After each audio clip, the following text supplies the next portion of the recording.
Au début de la paracha de Mishpatim, qui apparemment parle de personnages qui sont vendus comme esclaves, et bien sûr, il y a un grand problème que tout le monde devrait se poser, une question: pourquoi permettons au patron de prendre une servante qui est en partie devenue bâtisseraile juive, mais qui normalement est interdit à un juif de se marier avec elle? Donc pourquoi lui donner au patron la possibilité de prendre cette chifra, qui est à l'origine une non-juive, qui en s'engageant, en acceptant une partie d'accomplissement d'une partie des mitzvot, donc a commencé une première partie pour aller vers son chemin de Bat Israël, de juive, mais elle ne l'est pas encore à 100%. Et là, on permet à son patron de l'unir à ce juif qui s'est vendu ou qui a été vendu. Ce qu'il faut, en fait, le Zohar va nous expliquer dans cette paracha que se passe-t-il exactement avec notre âme. Alors, ce sera l'occasion maintenant, dans ce cours, d'expliquer qu'est-ce qu'est la neshama, qu'est-ce qu'est l'âme, pas seulement au niveau de l'homme, mais au niveau de la matière, au niveau des plantes, au niveau des animaux, au niveau des goyim, donc des non-juifs, au niveau du peuple d'Israël. Première chose qu'il faut savoir qui est très importante, c'est que l'âme juive, dans son ensemble, la Gemara, dans Masechet Brachot, cite le Teilim que nous lisons à Rosh Chodesh: Barechi nafshi et Adonai, Adonai Elohai gadalta me'od, odvar de la vashtaot el kasama, teshaemaim kare'a. Dans ce mizmor-là, dans ce psaume-là, 5 fois, le mot nefesh est mentionné. Et donc, l'Agma nous dit qu'il y a 5 niveaux dans la neshama. Et on va commencer à les expliquer un par un. Les niveaux de la neshama du bas vers le haut, c'est nefesh, ruach, neshama, haya, yehida. Je répète, nefesh, qui est le niveau le plus bas. Après, il y a le ruach, et ensuite la neshama, la haya et la yehida. Les 3 premiers, nefesh, ruach, neshama, sont à l'intérieur du corps. La haya et la yehida sont ce qu'on appelle des orot mekifim, des lumières qui sont au-dessus de nous, et qu'on appelle mekifim, sont autour de nous. Et eux, c'est les 2 niveaux supérieurs, haya et yehida. Tout individu a ces 5 niveaux. Simplement, on va voir tout de suite quel genre de 5 niveaux à chaque individu. On va l'expliquer tout de suite. Et le nefesh, donc la partie la plus basse, essentiellement réside dans le foie. Le ruach, lui, est dans le cœur. La neshama, au niveau de la tête, dans l'esprit. Et comme je l'ai déjà dit, chaya et hida sont au-dessus. D'abord, ce qu'il faut savoir, c'est que ces 5 niveaux correspondent au nom de Dieu. Le nom de Dieu a 4 lettres, Yud, ensuite He, le Vav et le He. Mais bien qu'il y a 4 lettres, il y a quand même dans le nom de Dieu 5 niveaux. Dans le Yud, il y a un niveau qui est attaché au Yud, donc si on prend ça par rapport à ce qu'on a dit, le Yud qui représente le niveau le plus élevé, ça serait les 2 niveaux les plus élevés qu'on a appelés Yechida et Haya, qu'on pourrait appeler en d'autres termes Keter et Chochma. Et là, on va expliquer pourquoi ces 2 niveaux sont-ils dans une même lettre, alors que les niveaux d'après sont dans des lettres différentes. Pour bien le comprendre, on va commencer par expliquer que se passe-t-il au niveau, comme je l'ai dit, de la matière, au niveau des plantes, des animaux, et ainsi de suite. Donc on a dit que le niveau le plus bas, c'est le nefesh. Ce qu'il faut savoir, c'est que le nefesh lui-même se redépartage en 5 niveaux. La plante a le niveau le plus bas des 5 niveaux du nefesh. Pardon, pas la plante, la matière. La matière a le niveau le plus bas des 5 niveaux du nefesh. La matière a la partie du nefesh qu'elle a, c'est cette force dans le nefesh qui unit des éléments et qui leur donne une forme. Et en fait, la matière que nous voyons, la forme qu'elle a et son volume vient de ce nefesh qu'on appelle en hébreu le nefesh hamarkevet. Les archives, c'est mettre des éléments ensemble, les unir. Donc en réalité, si on avait le moyen de retirer le nefesh hamarkevet d'une montagne, cette montagne disparaîtrait, ça deviendrait peut-être que poussière. Pour mieux le comprendre, on va passer au niveau d'après, on va tout de suite le comprendre à travers le niveau d'après. La plante, elle a deux niveaux de nefesh. Elle a d'abord ce niveau de nefesh qu'a la matière inerte, qui est donc d'unir des éléments, mais également, elle a quelque chose de supplémentaire, une force divine, puisque toutes ces parcelles-là sont des parcelles de lumière divine, qui va faire qu'elle ne reste pas à ce qu'elle est, elle va en poussant et ça se replante, et ça, c'est-à-dire qu'il y a une continuation et un changement constant. Donc, le tzomeach, tout ce qui pousse, a deux niveaux. Et là, pour comprendre ce que j'ai dit sur la matière inerte, que le nefesh hamarkevet, si on le retirait, ce qui arriverait, exemple tout simple. Je vais couper des troncs d'arbres énormes jusqu'à ce que j'en fasse un monticule de même 100 mètres de haut, 10 mètres sur 10 mètres de côté. Et si je mets le feu à ce monticule, de toute cette masse énorme de bois, à la fin, je vais avoir un peu de cendre. Où est passé tout ce volume qui était devant moi? Ce qu'il faut savoir, c'est que dans ce cas-là précis, le feu a non seulement, quand l'arbre a été coupé, donc il devient comme une sorte de matière inerte, puisqu'il n'a plus ce pouvoir de continuer à grandir, mais le feu lui a retiré tout ce qu'il y avait comme nefesh en lui. Donc c'est pour ça que de ce volume énorme de bois que je vois, tout d'un coup j'ai un petit paquet de cendres. Donc on est passé de la matière inerte à la plante, et là on va passer aux animaux. Maintenant, encore un détail très important qu'il faut savoir, que nous explique le Harizal, c'est qu'entre chaque niveau, il y a un niveau intermédiaire. C'est-à-dire que, donc en fait, dans tout, il y a la présence divine, mais en combien de quantité? La matière inerte est celle qui a la présence divine la plus petite, la plus faible, c'est-à-dire que la lumière divine qui lui est parvenue à la matière inerte est vraiment le niveau le plus bas en parlant d'âme. Il n'y a pas plus bas que la matière inerte, qui a en elle que un cinquième du nefesh. Et quel est ce cinquième? Le nefesh hamarkevet. La plante, elle, reçoit plus de lumière, et c'est pour ça qu'elle a deux niveaux de nefesh, comme on l'a dit, markevet et tzomachat.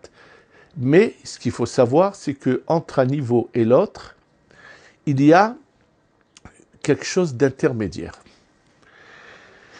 Et en ce qui concerne entre la matière inerte et la plante, le Harizal dit que c'est le corail et entre les deux. Le corail est une plante, mais lorsqu'on la déracine, ça devient une pierre. Et donc, il dit que elle est toujours entre deux niveaux, il y a un niveau intermédiaire. De la plante vers l'animal, il y a aussi un intermédiaire. Il en parle, il dit qu'il y a une sorte de plante qui mange des insectes. Donc elle a comme son nombril attaché à la terre, qui a d'un côté elle est enracinée dans la terre, de l'autre côté elle a certaines choses qui ressemblent à l'animal, c'est que elle a comme un bec qui avale des insectes. Et donc quand on passe à l'animal, on a trois niveaux.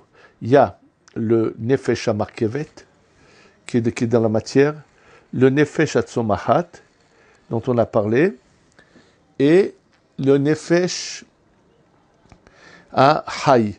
L'animal a de la vie, qui marche, il se déplace, et ainsi de suite. On est à trois niveaux.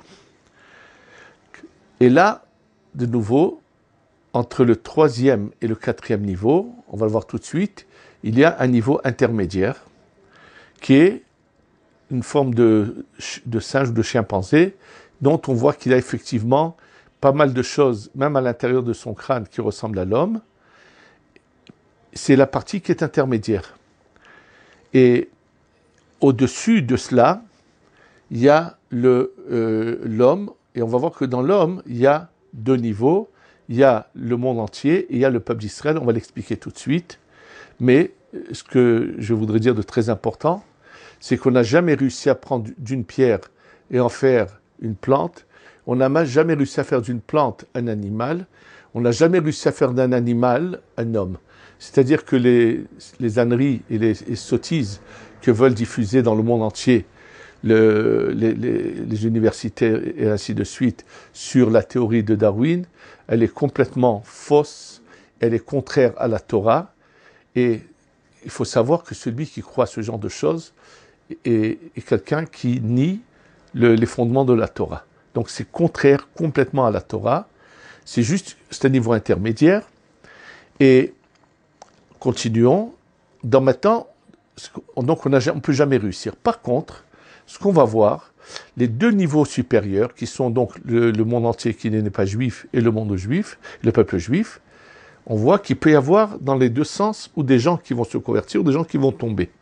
Et je vous ai bien fait remarquer que les deux niveaux sont dans la même lettre. Ils ont quelque chose, on va voir ce qu'est le commun qui est en eux. Par contre, si on devait départager ce qu'on vient de dire par rapport au nom de Dieu, la matière inerte correspond à la dernière lettre du nom de Dieu, le He. Les plantes correspondent au Vav du nom de Dieu.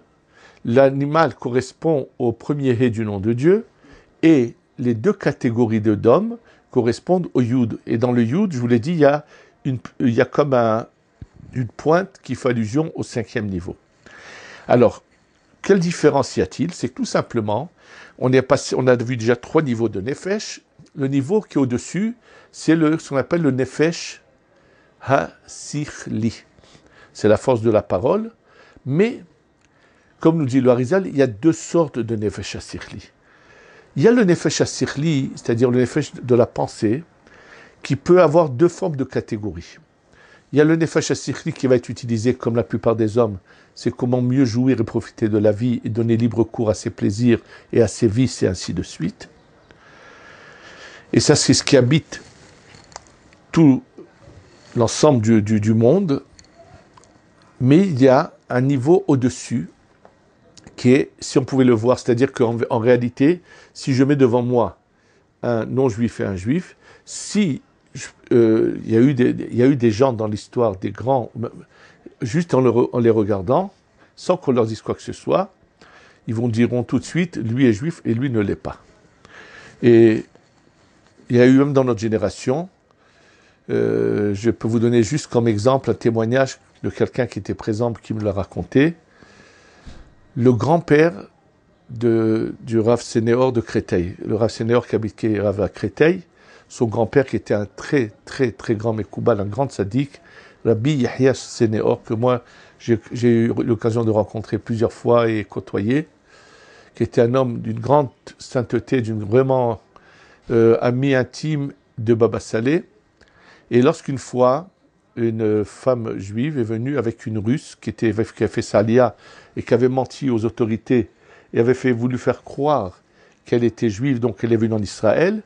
Donc cette femme juive, qui était d'origine russe aussi, a emmené cette amie, en pensant qu'elle est juive, chez le Rabbi Yahya Sénéor pour demander des brachot. Et donc lorsqu'elle arrive, et elle était l'intermédiaire, cette non-juive, en fait, qui s'était fait passer pour une juive pour faire ça, pour profiter de tous les avantages que donnait Israël à ce moment-là et quitter la Russie, était venue demander une bénédiction pour son fils. C'est-à-dire que bien qu'elle n'était pas juive, elle savait qu'il y avait un pouvoir chez les rabbinim, elle avait entendu parler. Et quand ils arrivent chez le Rav Sénéor, et là, donc cette femme juive qui était intermédiaire et qui traduit, elle commence à parler avec le Rav Sénéor, Rabbi Yahya Zichrono Livracha. Il lui dit, celle qui est à côté de toi, avec qui tu es venu, n'est pas juive. Alors là, tu es surprise, elle se tourne vers elle, il lui dit que tu n'es pas juive. Elle lui dit, oui, c'est la vérité, j'ai juste menti pour avoir les droits à tout ce qu'il fallait. Il lui dit, mais je vais quand même la bénir pour ce qu'elle a demandé. Donc, comment se fait-il? Qu'est-ce qu'ils ont vu? Il y a tout simplement 2 catégories de lumière. Il y a le Nefesh HaSichli, qu'on pourrait appeler Sichli, mais qui est en fait la force de la parole, qui habite l'ensemble des individus. Mais il y a le vrai Nefesh HaSichli, celui qui nous permet de nous rattacher à Kadosh Baruch. Donc, en réalité, que se passe-t-il quand un non-juif se convertit? Il reçoit le 5e niveau qui est le Nefesh HaSichli. Une fois qu'il a reçu ce 5e niveau du Nefesh HaSichli, alors il peut continuer à monter les étapes, puisque là, le Ben Israël a le Nefesh au complet. Celui qui a le Nefesh au complet, alors peut monter maintenant vers le Ruach, Neshama Chaya Yehida.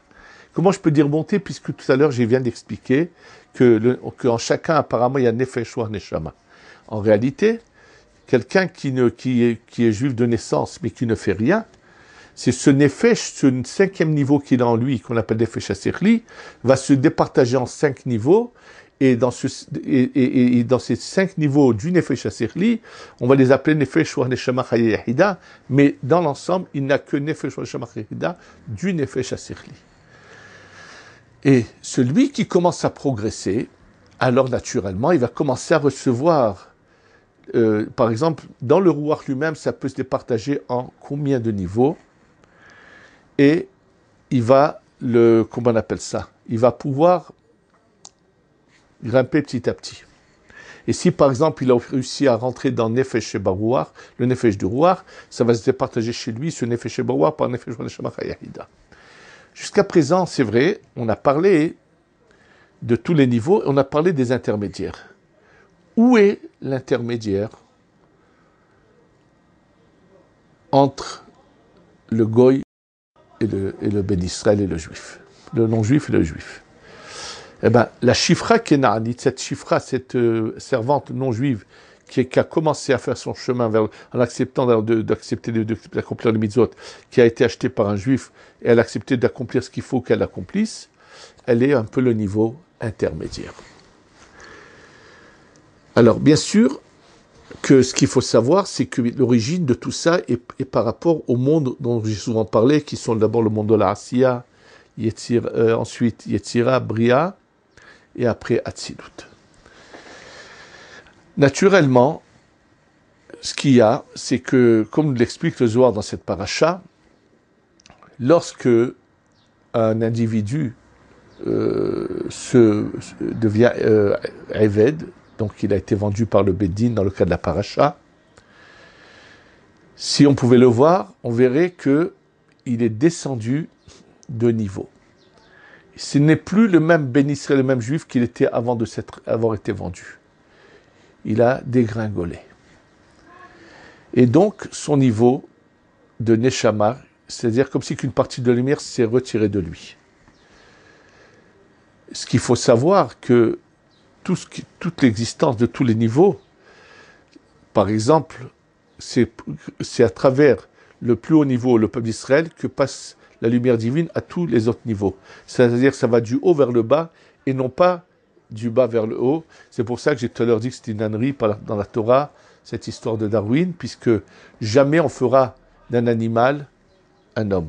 Ce qui est par contre marqué dans le Midrash, qu'il y a eu un lieu dans lequel les hommes ont eu une conduite tellement négative que Akadosh Baruch Hu les a fait dégringoler, mais pas complètement comme des animaux, mais il les a fait dégringoler de l'homme vers l'intermédiaire qui est le singe. Ça, le Midrash le dit. C'est-à-dire que dans le sens inverse, ça s'est passé, où il y a eu des hommes qui ont basculé, c'est Hachem qui les a punis. Et d'ailleurs, je vais revenir tout de suite à comment se fait-il qu'on a différentes catégories d'hommes sur Terre.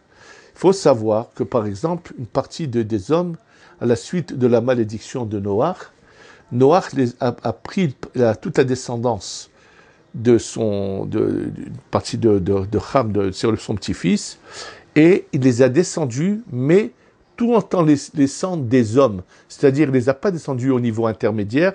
Dans ce cas-là, ils n'auraient jamais eu l'accès au niveau au-dessus, mais il les a rapprochés au maximum, c'est-à-dire il les a fait descendre au maximum très très près de la partie intermédiaire, c'est-à-dire qu'une partie de ces individus sont devenus vraiment ils sont juste au-dessus de ce qui est cette espèce de singe qui est entre l'animal et l'homme. Mais la différence, c'est que comme ils sont restés quand même dans la catégorie d'hommes, alors même qu'ils sont tout à fait en bas, c'est pour ça qu'on peut voir chez un grand nombre d'individus de cette catégorie de la malédiction de Noach qui vivent vraiment, que Dieu préserve, comme des animaux dans les jungles et dans les forêts et ainsi de suite. Et dans beaucoup d'autres choses, on voit que des fois, ils sont vraiment pas loin du niveau animal, mais ils sont comme des hommes. Il peut y avoir parmi eux des personnages qui vont remonter toute la pente, non seulement arriver au sommet des hommes de l'ensemble, même passer au niveau au-dessus, qui est les Béné Israël. Et ça, ils auront cette possibilité.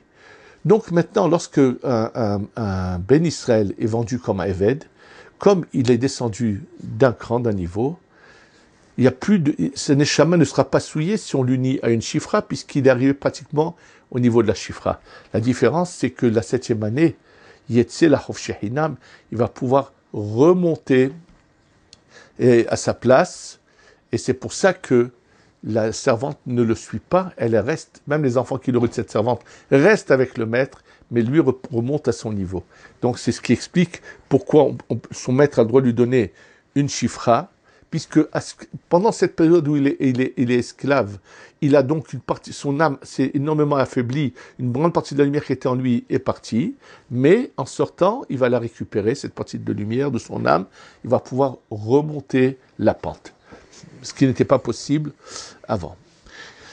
Et après, bien sûr, il y a des niveaux, bien sûr. Maintenant, plus une personne grimpe, plus elle a des pouvoirs, des visions, et c'est pour ça qu'on appelle le Ruach HaKodesh. C'est-à-dire celui qui arrive à obtenir le plus haut niveau de Ruach, qui vient de la Hatzilut, donc le plus haut niveau, peut bien sûr voir des choses au-delà du temps, au-delà des personnes, et ainsi de suite. C'est ce qu'on appelle le Ruach HaKodesh. Ce qu'il faut savoir, c'est que dans chacun de nous, il y a plusieurs étincelles de lumière, souvent plusieurs neshamot, plusieurs personnages sont en nous. Bien sûr, il est évident que quand on dit que quelqu'un revient en Gilgoul et revient en réincarnation, ce n'est jamais exactement la même personne, ce n'est qu'une étincelle de cette source d'âme qui revient en Gilgoul, en réincarnation. Et lui, en se conduisant bien, il va pouvoir réparer tous ceux qui sont de la même racine, de sa même racine à lui. En fait, on était tous dans Adam Arishon, dans le premier homme, le peuple d'Israël bien sûr. Adam Arishon a commis une erreur, il a fait un mélange, alors qu'il avait une bonne intention, mais il a quand même commis une erreur. Et ce mélange a fait que les nations qui avaient en elles les lumières de ces Nefesh Asirites, les vrais Nefesh Asirites du Ham Israël étaient en eux, ils les ont utilisés malheureusement d'une manière qui n'était pas la bonne. Et donc, il fallait réparer cela. Et c'est pour ça que pour réparer cela, c'est Adam Arishon en personne qui revient d'abord en Gilgoul, chez Avraham, Yitzhak et Yaakov. Mais ça ne veut pas dire qu'au Gan Eden, on va aller voir les quatre. On va voir Avraham, on va voir Adam Arishon, Avraham, Yitzhak et Yaakov. Simplement, des parcelles de la Neshama de Adam Arishon vont aller chez Avraham, mais Avraham a son identité à lui, son entité à lui. Mais il va réparer chez Adam Arishon, ainsi que Yitzhak, ainsi que Yaakov. Et ensuite, dans le Galut Mitzrayim, dans l'exil égyptien, va par la souffrance, c'est comme un morceau d'or qui est plein, qu'on sort de la terre avec des saletés, et en frappant dessus, ce qui n'est pas bon s'en va, il reste que l'or. C'était un peu dans le même esprit, disait le Harizal, que la souffrance en Égypte fait que les Neshamot qui étaient emprisonnés dans les nations commencent à se séparer, et c'est ce qui se passe jusqu'à la fin des temps. Et donc, en fait, on a des Gilgoulim. On m'a demandé d'expliquer qu'est-ce qu'était la schizophrénie. Pendant longtemps, je me suis posé quand même des questions, parce que je voyais que sur le plan physique, même les maladies les pires, des miracles se sont passés, et combien de fois, Baruch Hashem. Par contre, j'ai jamais vu qu'on a réussi à guérir par toutes nos prières et toutes nos forces, un schizophrène de sa maladie. Et maintenant, je vais vous expliquer pourquoi. En fait, pour juste vous donner un peu une idée des choses, j'avais entendu une histoire qui s'est passée, je ne sais pas combien d'années, quelqu'un qui, lorsqu'il a eu un garçon, il l'a nommé au nom de 2 rabbanim qu'il aimait, mais ces 2 rabbanim, entre eux, il n'y avait pas d'harmonie. Pourquoi peut-il se passer une chose pareille que des Talmidei Chachamim, des gens, des sages en Torah, des grands même de la Torah peuvent avoir des tensions entre eux? Le Harizal l'explique dans le Sha'ar HaGilgulim, où il dit que lorsque deux Talmidei Chachamim, deux sages en Torah, puisent de la même source d'âme là-haut, donc c'est comme ils ne le savent pas, dans leur subconscient, ils sentent que l'autre est en train de puiser, c'est-à-dire le subconscient sent que l'autre est en train de puiser ou c'est que lui puise, et il le sent comme un danger, donc il s'oppose à lui, et il y a des oppositions entre les deux. Je peux vous donner un exemple de deux Talmidei Chachamim de grande envergure. Rav Yonatan Aibeshitz, qui lui était un saint, à son époque avait vécu un Rav qu'on appelle le Yarbetz, qui l'a combattu en étant persuadé, je ne sais pas pourquoi, il a eu ses doutes sur Rabbi Yonatan Aibeshitz. Il était persuadé qu'il appartenait, Chas v'Shalom, que Dieu préserve, à la secte de ceux qui ont le faux Messie Shabbatai Tzvi. Malheureusement, lui, Rabbi Yonatan Aibeshitz, s'est toujours conduit, il n'a jamais rien fait de mal à qui que ce soit, bien au contraire. Et malheureusement, le Yarbetz s'était trompé, il pensait, mais c'était une erreur. Quoi qu'il en soit, il y a eu, maintenant, le Yarbetz a écrit des livres, c'était un grand Talmid Chacham. Personne ne peut contester sa grandeur en Torah. C'était un homme parfait dans tout le reste. Dans ce point-là, précisément, il y a eu une erreur.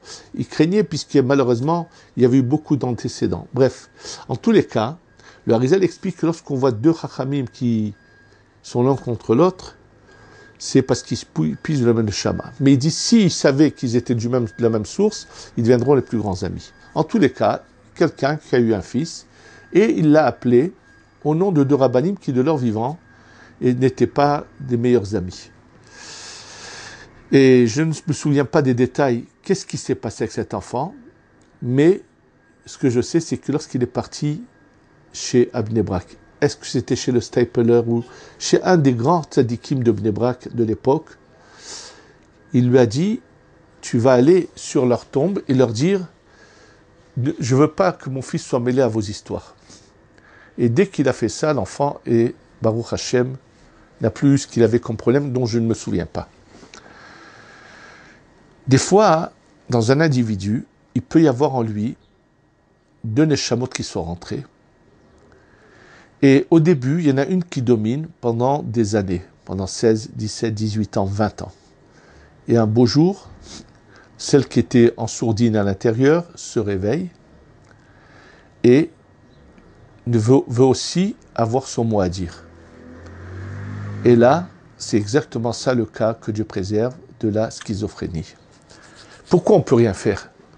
Est-ce qu'on aurait le droit de prendre une des âmes qui se trouve dans ce corps et la faire sortir comme une sorte et l'envoyer là-haut comme une mort? On ne peut pas faire une chose pareille. Ce n'est pas notre pouvoir. Il est possible qu'il y ait des tzadikim qui seraient capables de faire un tikkun à une des deux neshamot et la faire partir, mais je ne sais pas comment. Mais jusqu'à présent, j'ai jamais entendu qu'on a pu faire une chose de ce genre.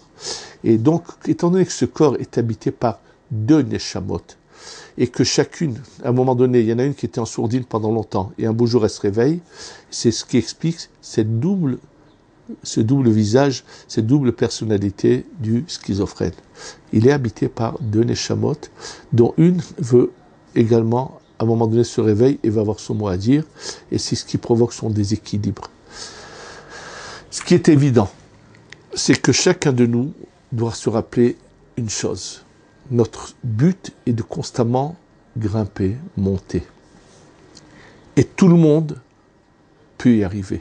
Quand je dis tout le monde, j'inclus tous les non-juifs sur le globe terrestre, tout celui qui veut ouvrir les yeux et choisir le chemin de la lumière, il peut monter de son nefesh, qui est son 4e niveau de nefesh, qui est la force de la parole, au vrai nefesh asirti, qui est le 5e niveau, qui habite le Bnei Israël, et le jour de sa conversion, c'est en lui que rentre cette lumière, et donc tout le monde, mais ce qu'il faut, c'est savoir constamment monter, et d'aller de niveau en niveau. Et c'est grâce aux niveaux les plus élevés que passe la lumière à tous les niveaux qui sont plus bas. Bon, dans un cours, essayer d'expliquer d'une manière générale ce qu'est la neshama de l'homme. J'espère que les choses seront claires et que Hachem nous aidera toujours à aller vers le sens de la lumière. Amen, ve Amen.